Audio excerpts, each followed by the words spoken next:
Hey everyone, today we're going to break down something that honestly keeps our entire digital world from falling into chaos: IP subnetting. Now I know, it sounds super technical, but trust me, the main idea behind it is actually pretty simple, and it's the secret sauce that brings some much-needed order to the internet. So let me ask you this. What in the world could your little Wi-Fi network at home have in common with the whole massive globe-spanning internet? Well, it turns out they're both built on the exact same organizational principle. You can think of it like a form of digital city planning. Okay, so to get our heads around this digital city planning, we've got to start with the absolute basics: the address itself. And you know, the best way to get a feel for a digital address is to compare it to something we all get: a physical mailing address. Seriously, this one analogy makes everything else just click. Think about your home address. It's got two key parts, right? You've got the street name, and then you've got your specific house number on that street. Well, an IP address, that string of numbers your phone or computer uses, works the exact same way. One part of it is the street, which we call the network, and the other part is the house, the specific device on that network, which we call the host. So really, when you strip it all down, an IP address is just a unique label. That's it. Its one and only job is to tell data where it needs to go.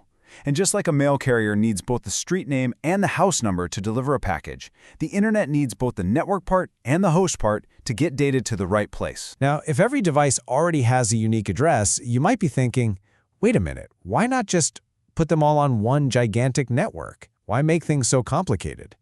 And that question right there gets us straight to the heart of the problem that subnetting was invented to solve. I want you to picture this. Imagine a city with almost 4.3 billion houses, but they're all located on one single, impossibly long street.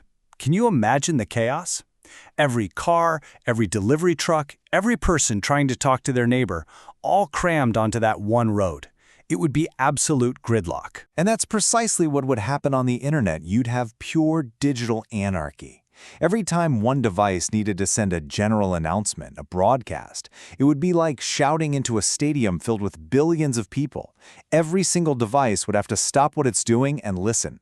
The traffic jams would be legendary, and with no boundaries, no fences, you'd have zero security, zero privacy, just total chaos. And this is where the light bulb moment happens. This is where subnetting comes riding in to the rescue. If one giant, endless street is a terrible idea, well, the solution is pretty obvious, isn't it? You start building smaller streets and organizing them into nice, tidy neighborhoods. And that's honestly all subnetting is. It's just the simple, clever act of taking one enormous, messy network and carving it up into smaller, more efficient, and way more manageable sub-networks. You're literally drawing new property lines on the digital map. Okay, but how do all the devices know where one of these new neighborhoods ends and the next one begins? How do they see those property lines? Well, you need a map, right? A kind of digital zoning map. And in the world of networking, that map is called a subnet mask. The subnet mask is the absolute key to making this whole thing work. It's another string of numbers, but it's a helper. Its only job is to look at an IP address and tell the device how to read it. It draws a line right down the middle and says, okay, this part of your address is your street name, and that part over there is your house number. It defines the boundary. And here's where you can really see how clever this system is. Imagine you start with one big square, one big block of addresses. Now, to divide it, you do something really simple. You just borrow one single bit, a 1 or a 0, from the house number part of the address, and bam! That one little action splits the entire block perfectly in two.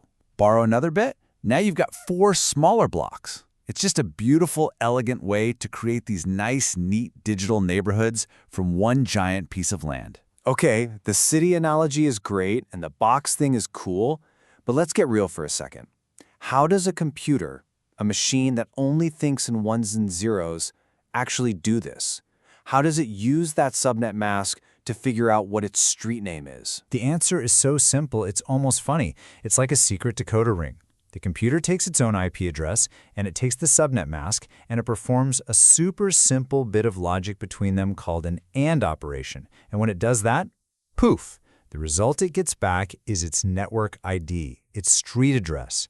It's this beautifully elegant piece of math that instantly tells every single device exactly which neighborhood it belongs to. So, Now that we kind of see how it works, we get to the big "so what" question. Why do we go through all this trouble? What are the actual real-world benefits of all this digital city planning? Well, it turns out the benefits are things that you and I rely on every single day. And the payoffs are huge. For starters, those digital fences create security. A problem on one subnet, say a virus, has a much harder time spreading to another. It also massively improves performance because local traffic, like you printing to your wireless printer, stays local instead of shouting across the whole internet. It makes managing networks easier, but maybe the most important benefit of all is efficiency. And let's just pause on that last point for a second. Because when it comes to the internet as we know it, efficiency isn't just some nice bonus, it's an absolute necessity. And here's why. Take a look at that number. That's it. That is the total number of addresses available in the original most common version of the Internet Protocol, IPv4. Just under 4.3 billion. Now, in a world with way more than 4.3 billion internet-connected devices, you can see the problem, right?